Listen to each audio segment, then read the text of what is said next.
Welcome back. Russian President Vladimir Putin arrived in Beijing for his first visit to China of his new term, highlighting the importance of the relationship to Moscow following its invasion of Ukraine. Murad Gazdev has more. Vladimir Putin is in Beijing, landing to a ceremonial welcome, a military parade, welcomed as a friend, which is what Xi Jinping has repeatedly described him as, which is indeed what Vladimir Putin has described the Chinese leader at.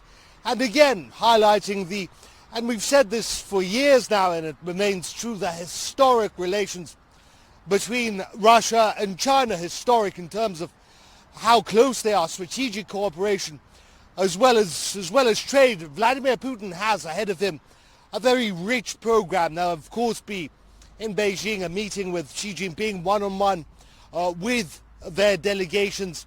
There'll also be a concert marking 75 years since the establishment of relations between Russia, then the USSR, and communist authorities in China.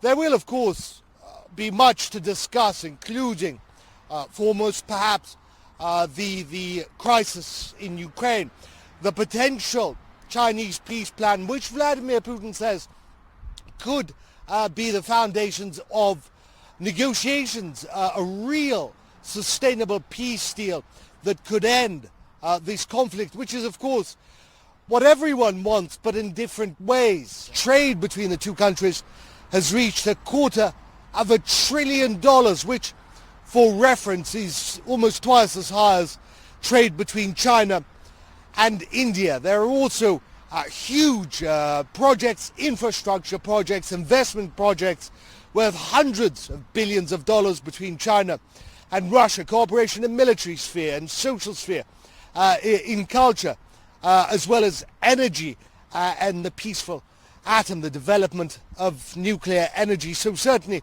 a very rich program over 2 days for Vladimir Putin on his first trip after being inaugurated for his 5th term as President of the Russian Federation.